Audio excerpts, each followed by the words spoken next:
সাধুগুরু বৈষ্ণবের আশীর্বাদে এই গত বছর আমি গেছিলাম লন্ডনে কীর্তন পরিবেশন করতে। অনেকেই হয়তো তোমরা ইউটিউবে দেখেছো যারা আমার কীর্তন শোনো। তা সেখানে আমি 40 দিন ছিলাম। ইউকে 4টি শহরে কীর্তন করেছি, স্কটল্যান্ডের ইডেনবার্গ, ম্যানচেস্টার, বার্মিংহাম আর পোর্টসমাউথ। এই 4টি বড় বড় শহরে কীর্তন করেছি।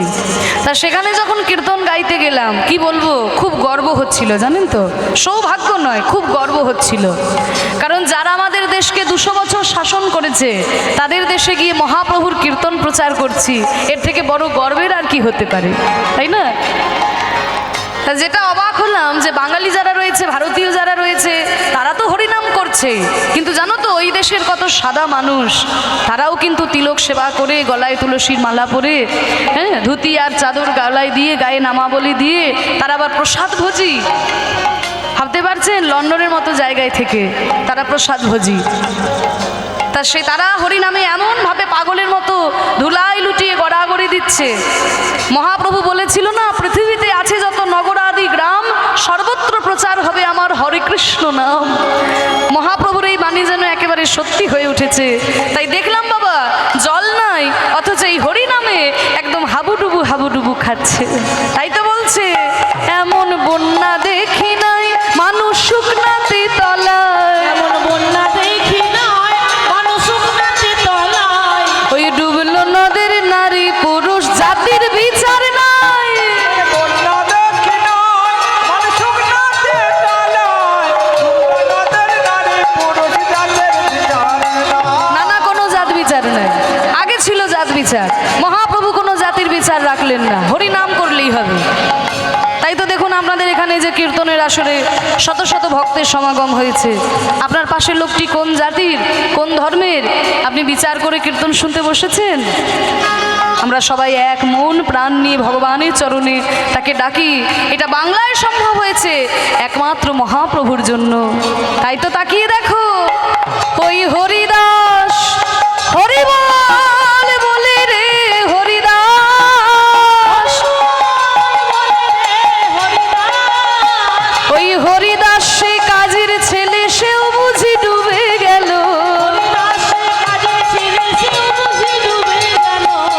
হরি নামের বন্যা যে এলো, প্রেমান নিতাই গৌর হরি বল।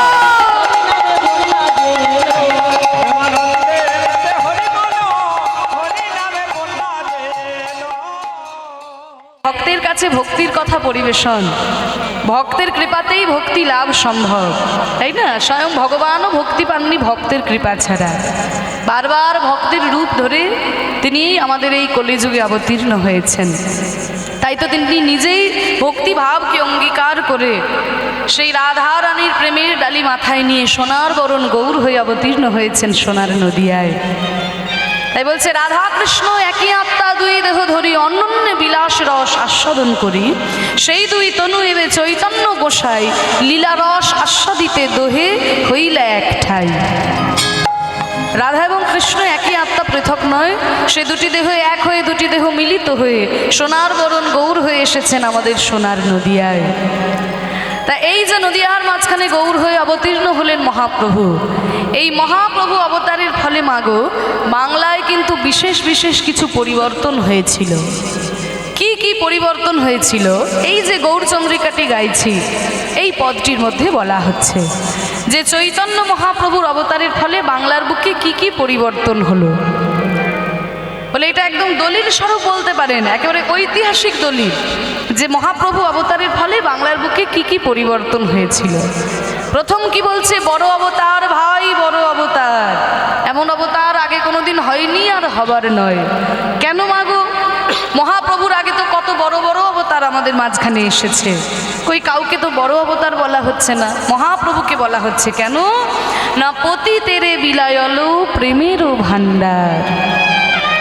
মহাপ্রভু কি করেছিলেন না, যারা আমাদের মতো পতিত জীব, যাদের কথা কেউ কোনোদিন ভাবে নাই, তাদেরকে নিয়ে চৈতন্য মহাপ্রভু ভেবেছিলেন। হ্যাঁ, সমাজের অবহেলিত, সমাজের পদদলিত মানুষ, যাদেরকে নিয়ে কেউ কোনোদিন ভাবে নাই, তাদেরকে নিয়ে চৈতন্য মহাপ্রভু ভেবেছিলেন যে ওরে হরির নাম করলেই তোরা উদ্ধার পেয়ে যাবি।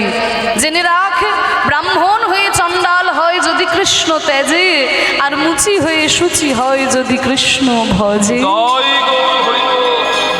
এটা যে মহাপ্রভুর একটা ছড়া তা কিন্তু নয় মাগো, এর ভিত্তিতে শাস্ত্র প্রমাণ রয়েছে। কারণ আজ থেকে 500 বছর আগে ভেবে দেখুন, তখনকার দিনে মনে করা হতো কি যে যত শাস্ত্রীয় সম্পদ, যত ভালো ভালো জিনিস যা কিছু আছে সব বামুন কায়েতদের জন্য, বাকি সবাই অমানুষ, তাই না?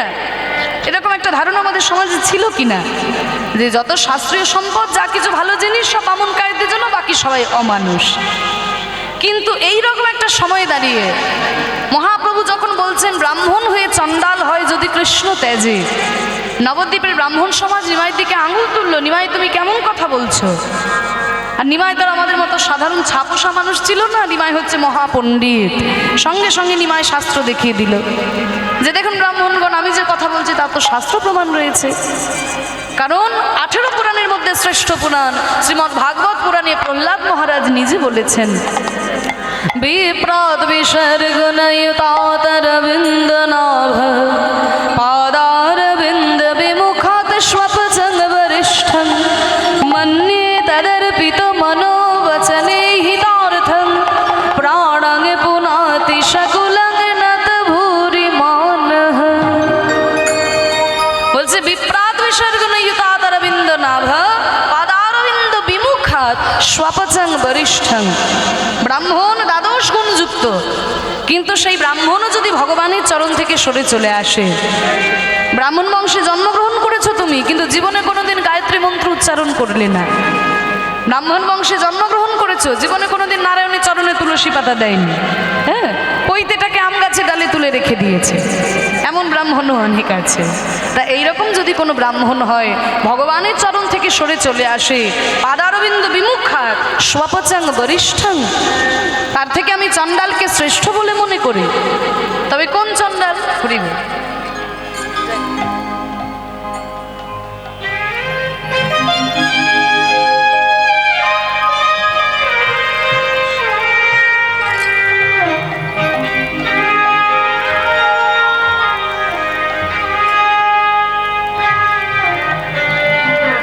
হরিবল হরিবল। কোন চণ্ডাল? সব চণ্ডাল আবার নয়, যেই চণ্ডাল রাস্তাধারে চুল্লু খেয়ে উল্টে পড়ে থাকে সেই চণ্ডাল তার শ্রেষ্ঠ নয়।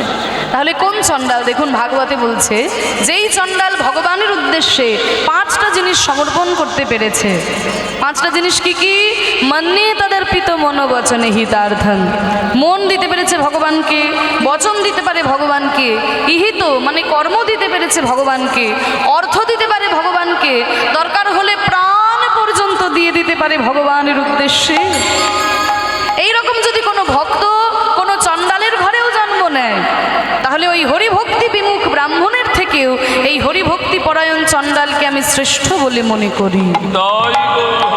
তাহলে এই কথাটি কে বলছেন? প্রহ্লাদ মহারাজ বলছেন। কোন যুগে বলছেন? সত্য যুগে দাঁড়িয়ে বলছেন।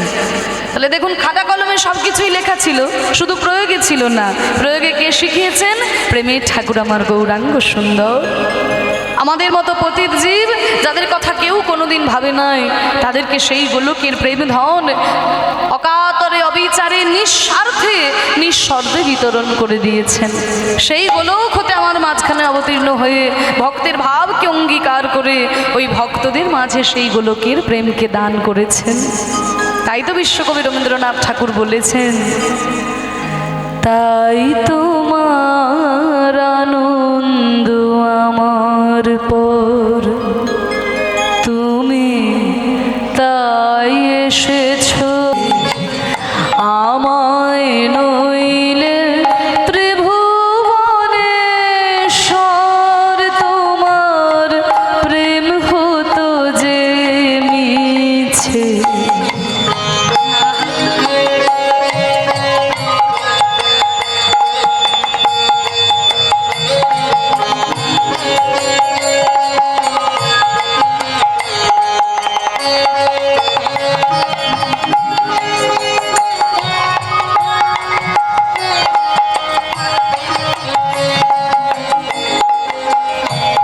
বলছে তাই তোমার আনন্দ আমার পর, তুমি তাই এসেছো নিচে, আমায় নইলে ত্রিভুবনেশ্বর, তোমার প্রেম হতো যে মিছে। ভক্তের প্রাণে আনন্দ দেওয়ার জন্য গোলক হতে ভগবান আমাদের মাঝখানে অবতীর্ণ হয়েছেন। আচ্ছা বলুন তো, ভগবানকে কে চিনত, কে পুজো করত, যদি ভক্ত ভগবানের চরণে গিয়ে শরণ না নিত?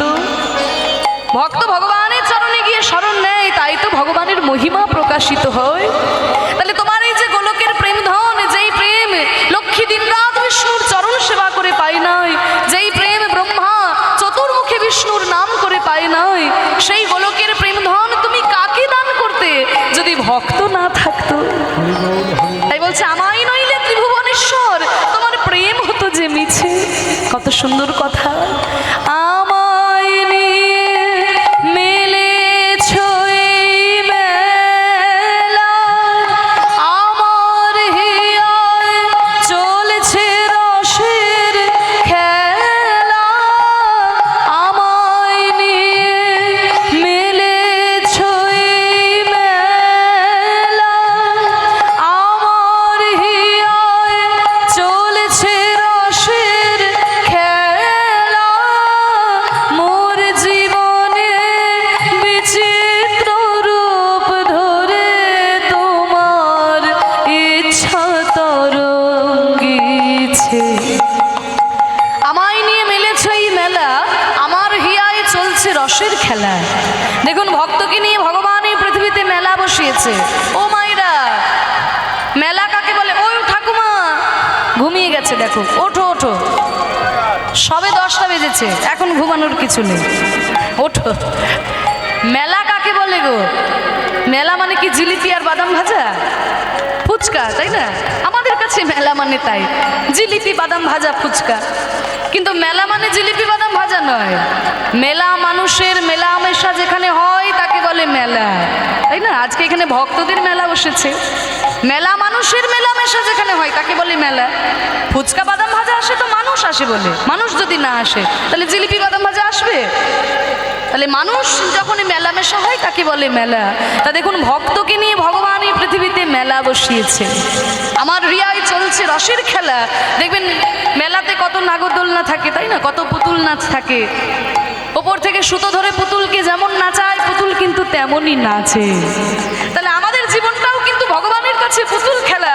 তিনি যেমন নাচাচ্ছেন আমরা তেমন নাচছি, তিনি যদি হাসাচ্ছেন আমি হাসছি, তিনি যদি কাঁদাচ্ছেন আমি কাঁদছি। আমার জীবনে ভগবান নানান রূপে তার ইচ্ছা পূর্ণ করে চলেছে।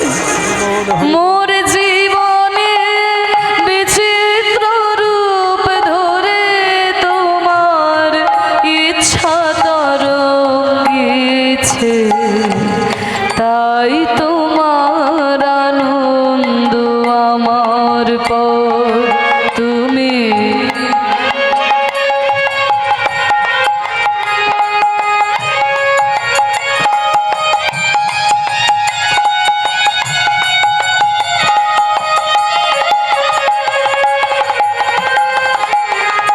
তাই তো তুমি রাজার রাজা হয়ে তবু আমার হৃদয় লাগি ফিরছ কত মনোহরণ বেশে প্রভু নিত্য আছো জাগি।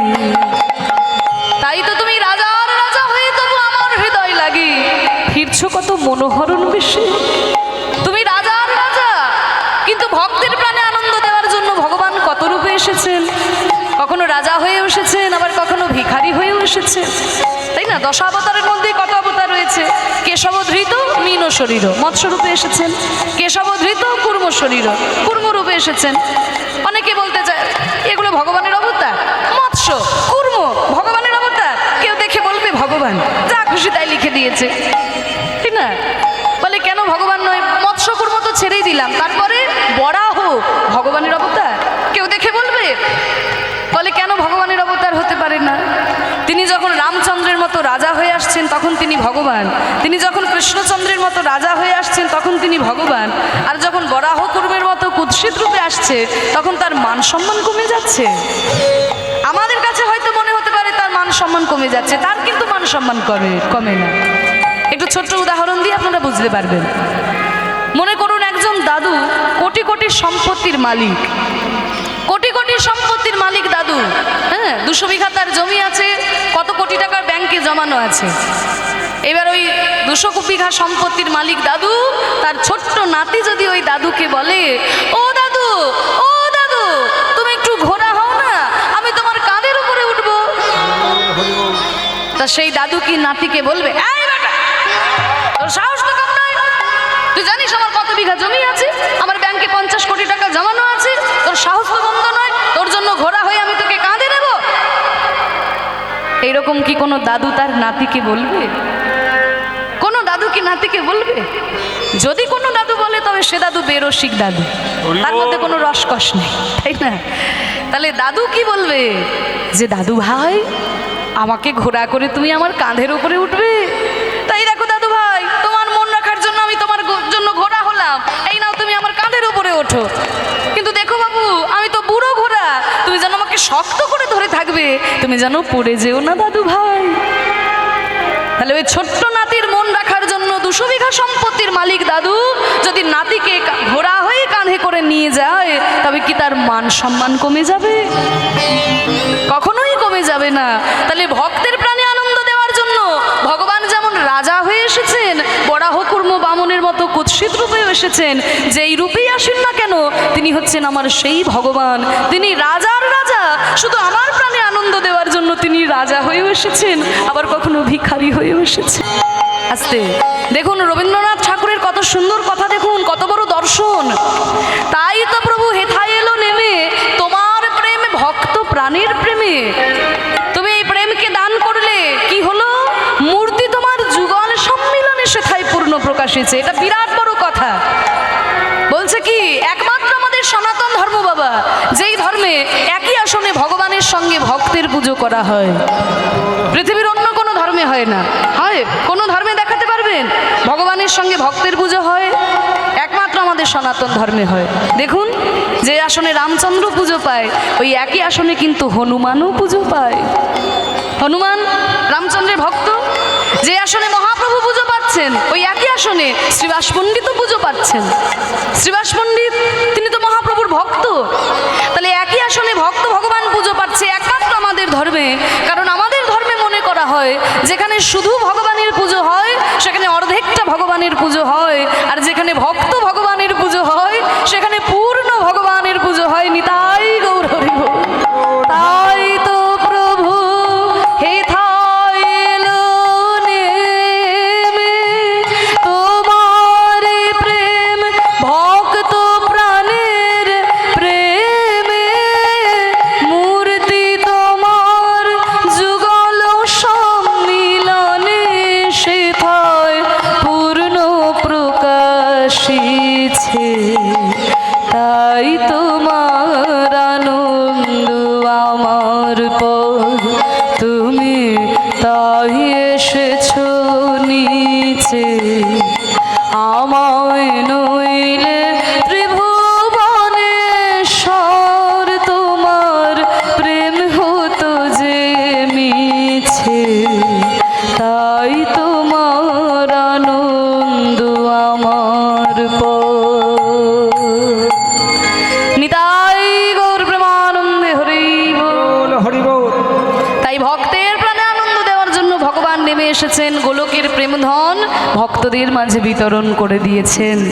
তাই সেই ভক্ত ভগবানের কথাই আমরা আস্বাদন করব, কারণ ভক্ত ভগবান একে অপরকে ছাড়া অসম্পূর্ণ। তাই সেই ভগবান শ্রীকৃষ্ণ বন্ধু হিসেবে কেমন ছিলেন আজকের লীলায় আমরা দর্শন করব। তা চলুন তার আগে একটু গৌরচন্দ্রিকাটা আস্বাদন করে নিই। তাহলে মহাপ্রভু সম্পর্কে কি বলছে? বড় অবতার ভাই, বড় অবতার, পতিতের বিলায়ালো প্রেমেরও ভাণ্ডার। আর কি হলো গৌর অবতারের ফলে? বড় অপরূপ ভাই রে আমার গোরা চাঁদের লীলা গো। বড় অপরূপ ভাই রে আমার গোরা চাঁদের লীলা গো। দেখো রাজা হয়ে ওই কাঁধে করে বৈষ্ণবের ঝোলা গো। রাজা হইয়া কাঁধে করে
দেখো রাজা হয়ে কাঁধে করে বৈষ্ণবের ঝোলা। রাজা কিন্তু সবসময় অহংকারে থাকে, তাই না? আমি রাজা, সবাই আমার প্রজা। মহাপ্রভুর অবতারের ফলে দেখুন সেই রাজা পর্যন্ত অহংকার পরিত্যাগ করে হাগৌর কিছু চাই না বলে মহাপ্রভুর চরণের শরণ নিয়েছেন। রাজা প্রতাপরুদ্র মহাপ্রভুর কৃপা পাওয়ার জন্য শ্রীমদ্ ভাগবতের শ্লোক মুখস্থ করে মহাপ্রভুকে শুনিয়েছিলেন। রামানন্দ জমিদারিকে পরিত্যাগ করে হাগৌর কিছু চাই না বলে তার চরণের শরণ নিয়েছিলেন। এই অহংকারের মঞ্চ থেকে নেমে আসা চৈতন্য মহাপ্রভু আমাদের শেখালেন। আর কি হলো গৌর অবতারের ফলে? গৌরাঙ্গ করুণার কথা এক মুখে আমি কহিবারে না রে গো। গৌরাঙ্গের করুণার কথা এক মুখে কহিবারে নারী গো। ওই সংকীর্তন মাঝে নাচে কুলের হরে গো। সংকীর্তন মাঝে নাচে কুলের হারি গো। তাদের দেহ স্মৃতি নয়, স্মৃতি নয়, দেহ স্মৃতি নয়, সংকীর্তনে বাহু তুলে নাচে দেহ স্মৃতি নয়।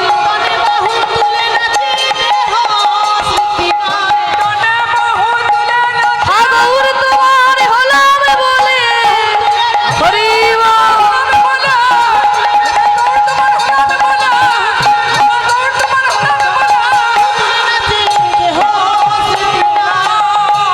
সংকীর্তন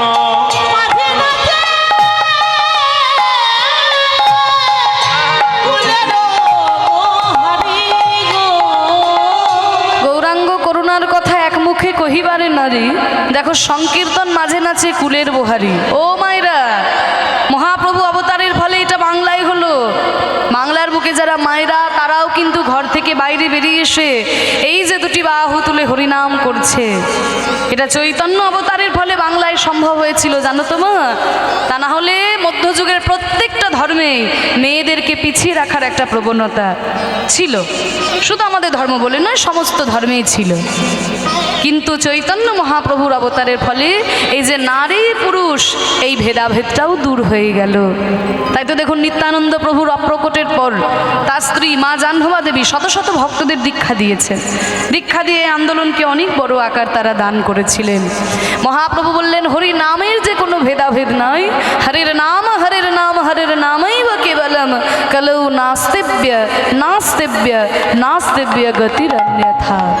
কলিযুগে হরিনাম ছাড়া অন্য কোনো গতি নাই, হরি নাম করলেই তোরা উদ্ধার পেয়ে যাবি। তাই দুটি বাহু তুলে তোরা আমার সঙ্গে বল, প্রেমানন্দে মেতে হরি বলো, হরি নামের বন্যা জেলো। প্রেমানন্দে হরি বল হরি বল। প্রেমানন্দে মেতে হরি বলো, হরি নামে বন্যা যেলো। হরি বল হরি নামে বন্যা গেল। বন্যার যাই বলি হারি ও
আমার সঙ্গে? চুপ করে মুখের দিকে তাকিয়ে বসে থেকো না। বন্যা দেখেছো? এদিকে হয় নাকি? হ্যাঁ, তোমাদের চারিদিকে যা পুকুর টুকুর দেখতে পাই, আমার তো মনে হয় বৃষ্টি হলেই হয়তো সব ডুবে যায় রাস্তাঘাট। না, হয় না তো? এইখানে এক হাঁটু করে জল হয়। বাহ, তাহলে আপনাদের আর বন্যার কথা বেশি বলতে হবে না। আমিও বন্যা দেখেছি, কারণ আমার বাড়ি হচ্ছে বীরভূম জেলার ইলামবাজার। আপনারা জয়দেবের মেলা গেছেন? ওই দেখো মা হাত তুলেছে, আরও অনেকেই হয়তো গেছে। হ্যাঁ, ওই তো অনেক মায়েরা গেছেন। বাহ, তার ওই যে অজয় নদী, ওই জয়দেবটা আমাদের ইলামবাজার ব্লকের মধ্যেই পড়ে। তাই যেহেতু নদীর ধারে থাকি, ছোটবেলায় দু একটা বন্যা আমিও দেখেছি। আবার আমার যেখানে বিয়ে হয়েছে আর কি, ওই ইলামবাজার থেকে নদী বরাবর 5 কিলোমিটার যেতে হয়, মানে ওইটাও একদম নদীর ধারে। সেখানে আবার নদীর জল একটু বাড়লেই গ্রামের ভেতর জল চলে আসে। বন্যার সঙ্গে আমার খুব আর কি ভালো সম্পর্ক হয়েছে। আবার আমার যিনি কর্তা, উনি থাকেন মার্চেন্ট নেভিতে, মার্চেন্ট নেভির অফিসার। তাই ওনাকে আবার 6 মাস জলেই থাকতে হয়। তাই আমার জলের সঙ্গে ভালো সম্পর্ক হয়েছে। তা বন্যা আমিও দেখেছি, বন্যা তোমরাও দেখেছো, কিন্তু এমন কি কোথাও কোনো বন্যা দেখেছো যে যেখানে জল নাই অথচ মানুষ তলিয়ে যাচ্ছে? ও মায়েরা, এমন বন্যা দেখেছো নাকি যে জল নাই অথচ মানুষ হাবুডুবু হাবুডুবু খাচ্ছে? এমন বন্যা যদি দেখতে হয় তাহলে যেতে হবে নবদ্বীপে। মায়েরা মায়াপুরে গেছেন তো? দেখবেন কোথায় কোথায় থেকে ভক্তরা এসেছে, তাই না? কোথায় আমেরিকা, কোথায় ইংল্যান্ড, কোথায় রাশিয়া, কোথায় জাপান, কোথায় অস্ট্রেলিয়া, কত কত দেশ থেকে মানুষরা এসে দুটি বাহু তুলে হরিনামে এমনভাবে পাগলের মতো নৃত্য করছে, দেখে বুঝতে পারা যায় জল নাই অথচ এই প্রেমের বন্যায় একদম হাবুডুবু হাবুডুবু খাচ্ছে। আগো তোমাদের সাধুগুরু বৈষ্ণবের আশীর্বাদে এই গত বছর আমি গেছিলাম লন্ডনে কীর্তন পরিবেশন করতে। অনেকেই হয়তো তোমরা ইউটিউবে দেখেছো যারা আমার কীর্তন শোনো। তা সেখানে আমি 40 দিন ছিলাম। ইউকে 4টি শহরে কীর্তন করেছি, স্কটল্যান্ডের ইডেনবার্গ, ম্যানচেস্টার, বার্মিংহাম আর পোর্টসমাউথ। এই 4টি বড় বড় শহরে কীর্তন করেছি। তা সেখানে যখন কীর্তন গাইতে গেলাম, কি বলবো, খুব গর্ব হচ্ছিল, জানেন তো? সৌভাগ্য নয়, খুব গর্ব হচ্ছিল। কারণ যারা আমাদের দেশকে 200 বছর শাসন করেছে, তাদের দেশে গিয়ে মহাপ্রভুর কীর্তন প্রচার করছি, এর থেকে বড় গর্বের আর কি হতে পারে, তাই না? তা যেটা অবাক হলাম যে বাঙালি যারা রয়েছে, ভারতীয় যারা রয়েছে, তারা তো হরিনাম করছে, কিন্তু জানো তো ওই দেশের কত সাদা মানুষ, তারাও কিন্তু তিলক সেবা করে, গলায় তুলসীর মালা পরে, হ্যাঁ, ধুতি আর চাদর গলায় দিয়ে, গায়ে নামাবলি দিয়ে, তারা আবার প্রসাদ ভোজি। ভাবতে পারছেন? লন্ডনের মতো জায়গায় থেকে তারা প্রসাদ ভোজি। তা তারা হরিনামে এমনভাবে পাগলের মতো ধুলাই লুটিয়ে গড়াগড়ি দিচ্ছে। মহাপ্রভু বলেছিল না, পৃথিবীতে আছে যত নগর আদি গ্রাম, সর্বত্র প্রচার হবে আমার হরে কৃষ্ণ নাম। মহাপ্রভুর এই বাণী যেন একেবারে সত্যি হয়ে উঠেছে। তাই দেখলাম বাবা, জল নাই অথচ এই হরিনামে একদম হাবুডুবু হাবুডুবু খাচ্ছে। তাই তো বলছে, এমন বন্যা দেখি নাই মানুষ শুকনাতে তলায়, এমন বন্যা দেখি নাই মানুষ শুকনাতে তলায়। ওই ডুবলো নদের নারী পুরুষ জাতির বিচার নাই। বন্যা দেখি নাই মানুষ শুকনাতে তলায়, ডুবলো নদের নারী পুরুষ জাতের বিচার নাই। না না, কোনো জাত বিচার নাই। আগে ছিল জাত বিচার, মহাপ্রভু কোনো জাতির বিচার রাখলেন না, হরি নাম করলেই হবে। তাই তো দেখুন আপনাদের এখানে যে কীর্তনের আসরে শত শত ভক্তের সমাগম হয়েছে। আপনার পাশের লোকটি কোন জাতির, কোন ধর্মের, আপনি বিচার করে কীর্তন শুনতে বসেছেন? আমরা সবাই এক মন প্রাণ নিয়ে ভগবানের চরণে তাকে ডাকি। এটা বাংলায় সম্ভব হয়েছে একমাত্র মহাপ্রভুর জন্য। তাই তো তাকিয়ে দেখো, ওই হরিদাস হরিবল বলে রে হরিদাস, ওই হরিদাস সে কাজের ছেলে, সেও বুঝি ডুবে গেল।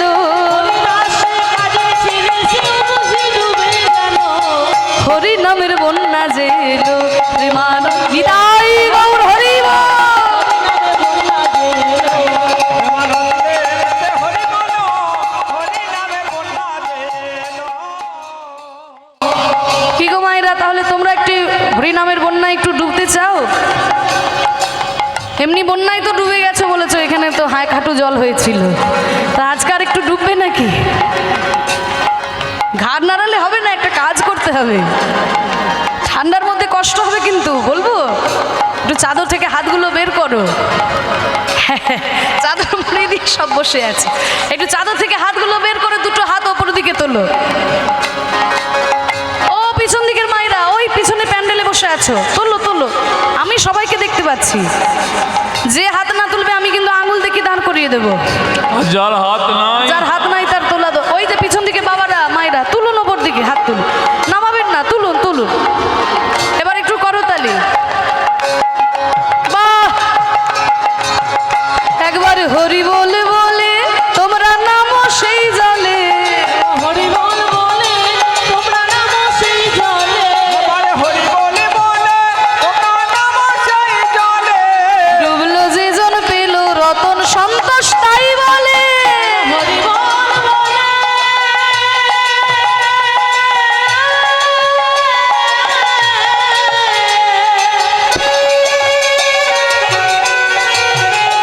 তোমরা নামো সেই জলে, বাহ!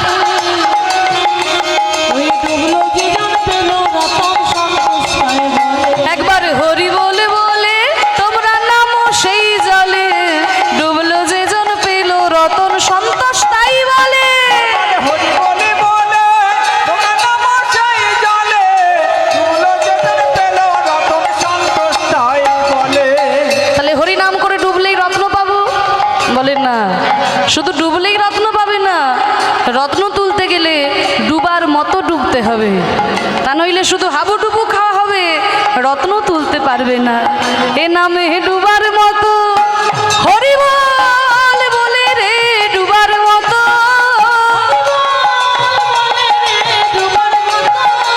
ওই ডুবার মতো যে ডুবেছে সেই ডুবে রতন পেল।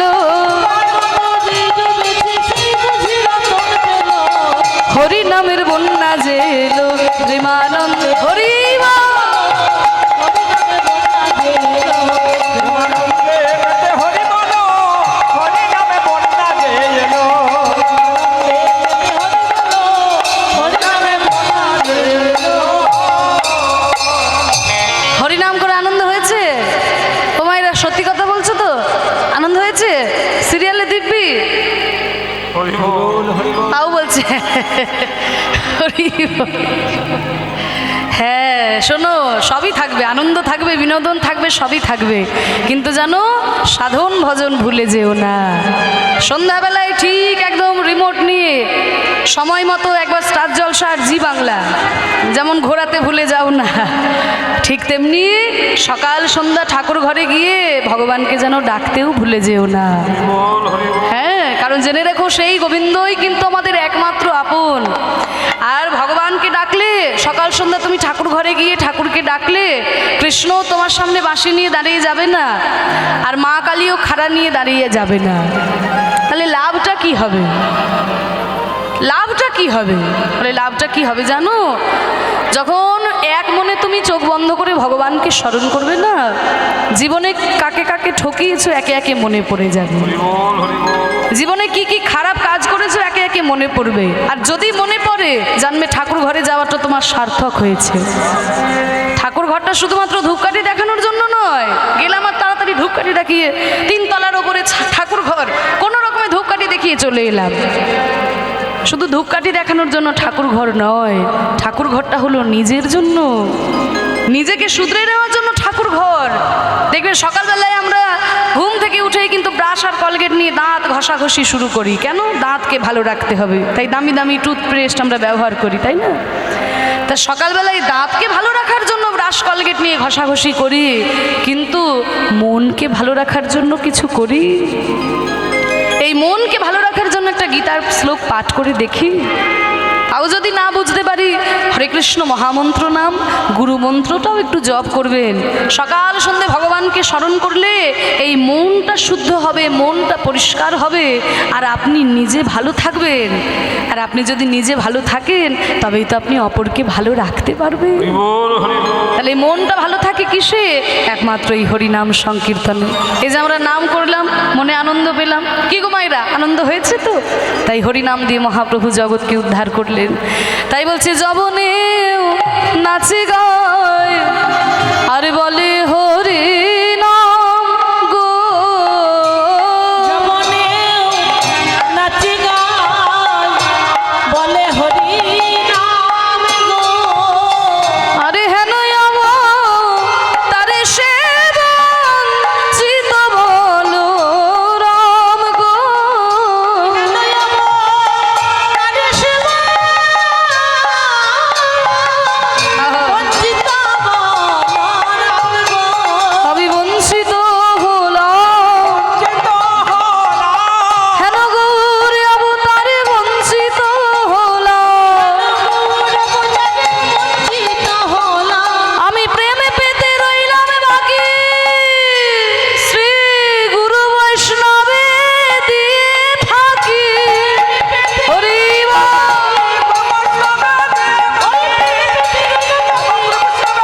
হেন অবতারে বঞ্চিত বলো রাম রে এ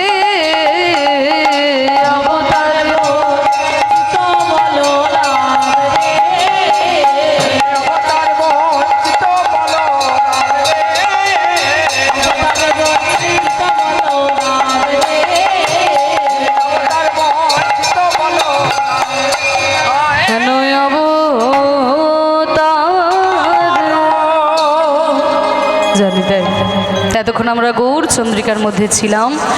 চৈতন্য মহাপ্রভু অবতারের ফলে বাংলার বুকে বিশেষ বিশেষ পরিবর্তন হলো, আমরা আস্বাদন করলাম। এবার চলুন মধুময় শ্রীধাম বৃন্দাবনে গিয়ে আমরা সেই ভক্ত ভগবানের লীলা আস্বাদন করব। ভগবান শ্রীকৃষ্ণ বন্ধু হিসেবে কেমন ছিলেন আজকে আমরা সেই কথা আস্বাদন করব। ভগবান শ্রীকৃষ্ণ কেমনভাবে সুদামাকে ভালোবেসেছিলেন এবং সুদামাও কেমনভাবে কৃষ্ণকে ভালোবেসেছিলেন সেই সখ্যরসের লীলা আমরা প্রাণ ভরে আস্বাদন করি। তাই চলুন মধুময় শ্রীধাম বৃন্দাবনে যাই।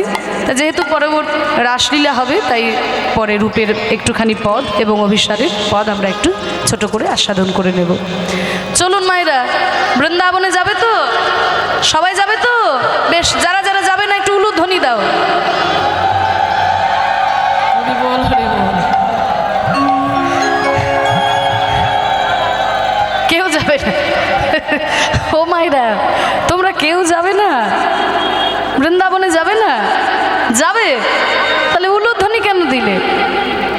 আমি বললাম যারা যারা বৃন্দাবনে যাবে না উলুধ্বনি দাও।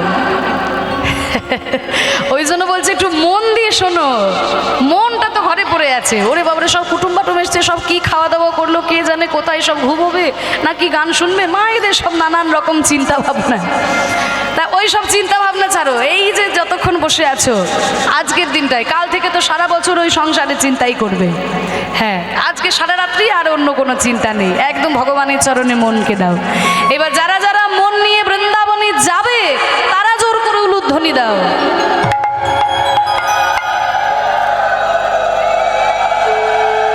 বাহ,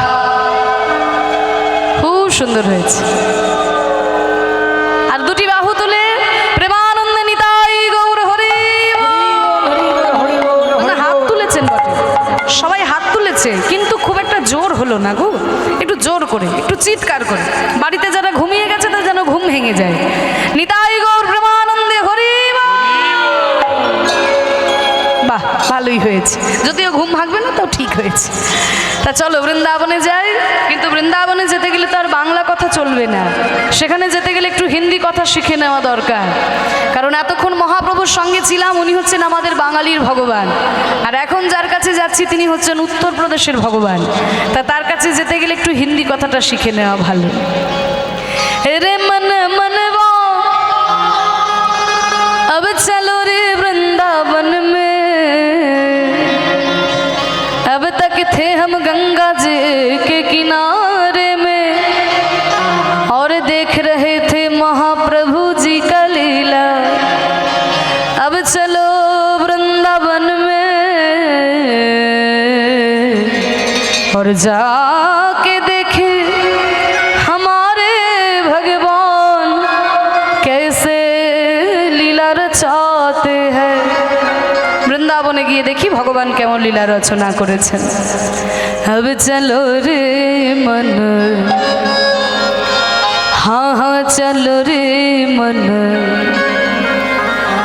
गंगा यमुना तेरे चलो मन। दाई गौर हरि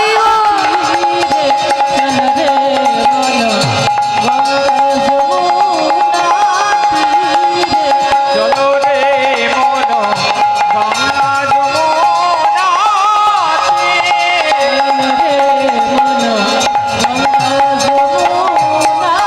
चल चल चल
বলছে শীতল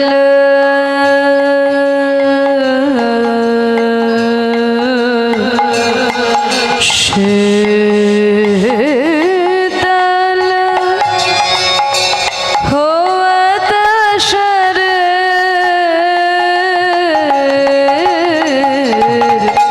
गंगा यमुना तीर चल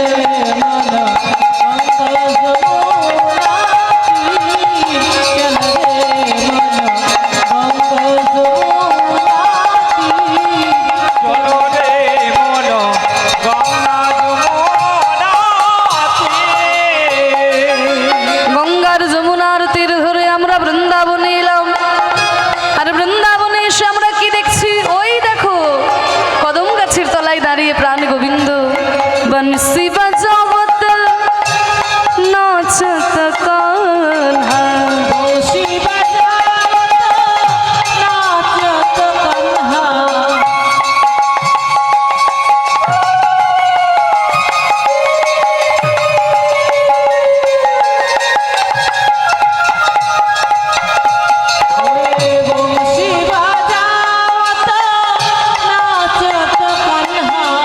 बंसी बजावत नाचत कान्हा,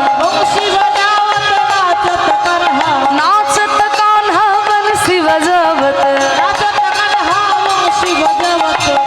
बंसी बजावत नाचत कान्हा।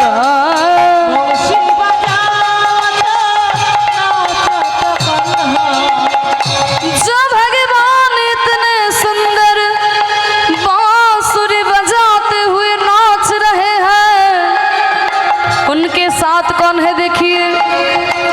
যেই ভগবান এমন সুন্দর বাঁশি বাজাতে বাজাতে নৃত্য করছেন, তার সঙ্গে কে আছে? দাদা বলরাম। তাই বলছে সঙ্গ লিয়ে বলবীর চলো মন গঙ্গা যমুনা তীরে চলে। চলো রে মন গঙ্গা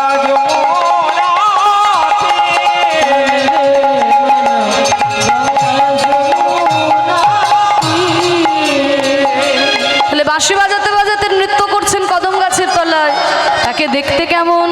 দেখতে উনকে মোর মুকুট পীতাম্বর শোহে,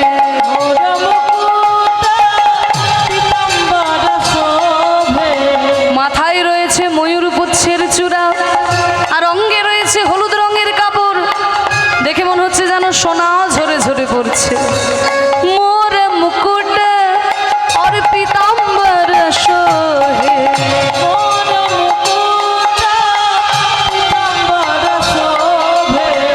আর কানে দুলছে কুণ্ডল, হীরের কুণ্ডল ঝলমল ঝলমল করছে। কুণ্ডল ঝলকত হীর চলো মন গঙ্গা যমুনা তীরে চলো।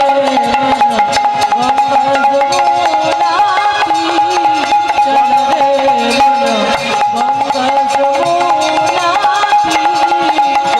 রে মন গঙ্গা যমুনাতে। তা দেখুন এত সুন্দর ভজন, যেন মনে হচ্ছে ভজন শুনতে শুনতেই বৃন্দাবনে চলে এলাম, তাই না? যিনি লিখেছেন এত বড় ভক্ত ছিল মাগো, আমাদের মতো মানুষ হয়ে জন্ম নিয়ে ভগবানকে নিজের স্বামী হিসেবে পেয়েছিলেন। সেই মীরাবাই লিখেছেন এই ভজনটি। মীরা কে প্রভু गिरधर नागर,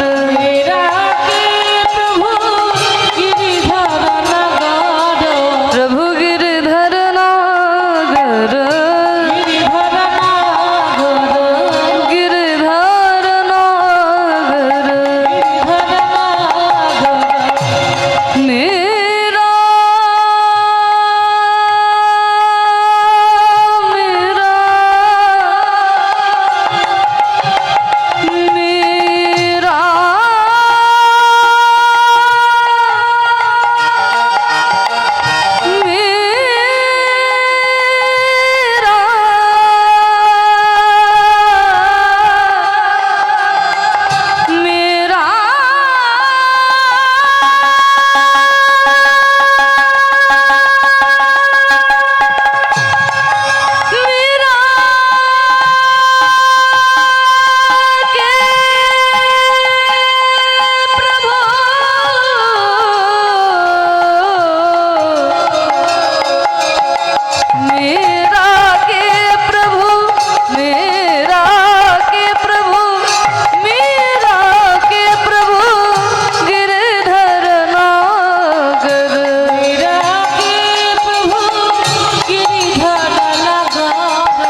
चरण कमल चरण कमल चरण कमल तल शीर चलो मन गंगा जमुना तीर हरि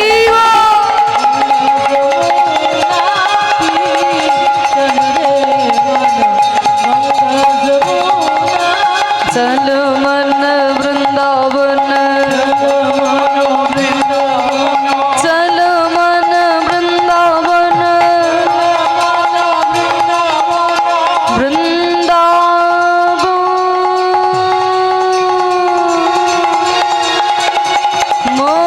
मधुर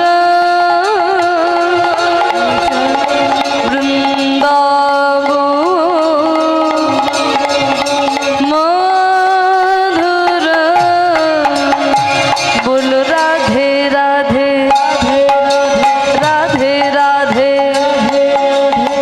বৃন্দাবনের একটাই নাম কি নাম গো রাধে রাধে কারণ বৃন্দাবনে যেদিকেই যাও সেদিকে রাধা মন্ত্রী থেকে রিক্সাওয়ালা কেউ কৃষ্ণ কৃষ্ণ বলে না সবাই বলে রাধে রাধে তাহলে আমরাও যখন এসেছি আমরাও গাইবো আমরাও বলবো করতালি দিয়ে সবাই মিলে রাধে রাধে রাধে রাধে একটু জোর করে বলো আমি যাই বলি তোমরা বলবে রাধে রাধে কেমন বৃন্দাবন মে श्याम कुंड में राधा कुंड में जोर से बोलो कुसुम सरोवर